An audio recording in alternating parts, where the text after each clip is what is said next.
But here's the thing. Everybody does both. Introverts can function as extroverts. Extroverts can go inside.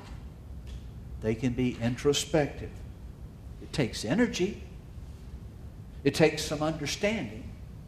It takes some effort. It takes some intentionality. But everybody does both, and everybody can do both. It is but a preference. And the danger is that we read all of our behavior through the lens of genetic determinism.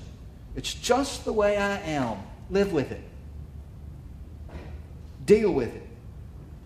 I am an introvert, so I don't have to do all the hard work of communication. And you just need to learn to put up with it. I don't have to try. I don't have to try to really and truly understand you. I'm overweight, not because of what I eat. It's in my genes. When I'm wearing my jeans, it's all in my jeans. And you know, maybe there is some truth to that. But it's a different thing than to conclude that it doesn't matter what I eat. Most of the time, or at least much of the time, genetic determinism is justification for self-centeredness and selfish behavior. It's not my fault. Psychological determinism basically says that your parents did it to you. And of course, there is some truth to that. The problem is it isn't the only truth. It isn't the whole truth. I grew up in an alcoholic family, whatever that means. You all know that already. I grew up in a family where alcohol was central and of central importance. Now, one of the things that means is that I'm codependent, to use the jargon. I am codependent by definition. The theory goes that anyone who is exposed to significant relationships like parents or like siblings or like one you love, anyone who is exposed to significant relationships with dependent people, that is, addicted people, may not become dependent upon the same thing, but they are truly affected by that addiction. They may not be dependent, they're codependent. Now, codependency can be defined in such a way as to include almost everyone. Actually, I believe it is defined in such a way as to include everyone. I was in a group once of clergy, and the speaker said that recent research indicated that 80% of all Episcopal and Lutheran bishops were codependent. And this friend of mine next to me was horrified. He said, "Wow, that is awful." And I said, "It's not so bad." He said, 95-98% of all people are codependent. I think we're doing pretty well.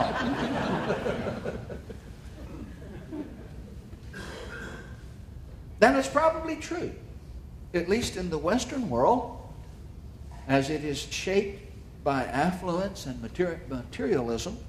It is probably true that most people are codependent. It is a culture of addiction. Not just alcohol, other drugs, but addiction to all sorts of things. It would be a rare child who could grow up unaffected by all of that. And so it may be that all we have done is to define the human condition in psychological terms. Bible would call the same thing in biblical terms sin.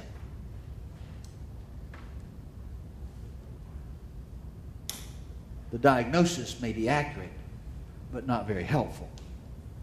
In any event, there are behaviors that we can identify as codependent behaviors. Symptoms, perhaps. Codependent people tend to see only two options in interpersonal conflict: fight or abandon the relationship. Either engage in battle or disappear. Sometimes referred to as the fight or flight syndrome. Negotiation, mutuality come only with difficulty and is not always immediately understood. Codependent people have difficulty placing trust in others. Sometimes they have a hard time identifying what their emotions are. They have a very difficult time, sometimes, of distinguishing between honest feelings and assumed feelings. They often have low self-esteem, though that can be highly disguised and be expressed as arrogance. Codependent people have difficulty maintaining relationships of intimacy. Like I said, we may just be describing the human condition in psychological terms rather than theological language.